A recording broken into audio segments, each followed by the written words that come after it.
The Fulton County Sheriff's Office in Georgia says that federal investigators are now helping track down the origin of threats that have been made to the grand jury that voted to indict former President Donald Trump and 18 others this week. Personal information of those members of that jury has been posted online. It has sparked serious safety concerns for these everyday Americans who were just simply doing their civic duty.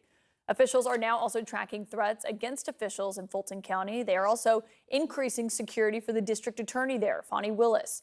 Joining me now tonight is Robert Pape. He is a professor of political science at the University of Chicago. He studies and tracks these threats to democracy, and that is why, Robert, you are the perfect person to have on this. I mean, as we noted, these jurors were just simply doing their civic duty. Anyone could have been called to be on this jury, and now you're seeing anonymous people on these mainly far-right websites calling for violence against them. I mean, in 2023, is this just the price you pay for playing your part in democracy? Well, I'm afraid it's the price we're going to have to get used to. This is something we must take extremely seriously, Kaitlan, for two reasons. First, our surveys at the University of Chicago for 2 years have been tracking support for political violence in the American public. And what we're seeing is, with the indictments, what we're seeing is a surge of violent support for Donald Trump, up 50%. Today, there are 18 million people who agree that the use of force is justified to restore Donald Trump to the presidency. There's a second reason, though, to be concerned. There have been multiple attacks and multiple armed threats against the, call them, enemies of Trump just over the last year. Literally a year ago this month, there was an assailant who attacked the FBI office in Cincinnati out of retaliation for the FBI raid at Mar-a-Lago. And just before he died in the shootout, he posted on Truth Social that he wanted everybody to know that he's doing this for Trump. The Pelosi attacker last October, your audience knows about that. Just 6 weeks ago, though, there was an assailant who came to Obama's house in Washington, D.C., armed, and fortunately, that threat was diffused. And of course, last week, there was another assailant who was making violent threats to President Biden, threats he had been making in March. The police came, they talked to him, told him to stop it. He started again the day Biden was coming to Utah, and he brandished a gun, and rather than stop making those threats.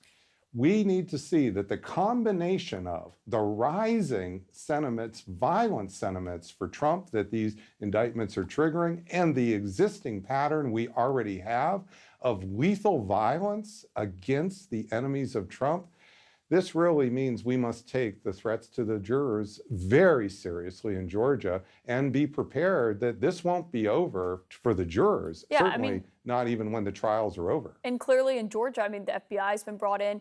You referenced that. There was also the woman in Texas who was arrested and charged yesterday because she had threatened to kill a judge overseeing one of Trump's cases. Some people will listen to this and say, well, what about the man who showed up at Justice Brett Kavanaugh's home? But I do also, you referenced Trump supporters and those who are driven and say that, the violence justifies the mean. This is something Trump said today about the charges against him. They want to silence you. They want to silence you.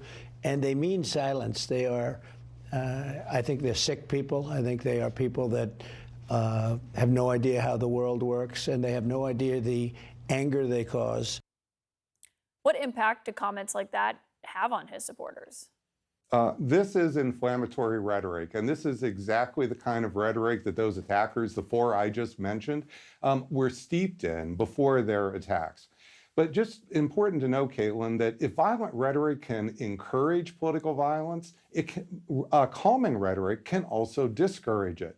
And we have an important opportunity next week for political leaders to set an example. On August 23rd, next Wednesday, the Republican primary debate is going to be covered nationally.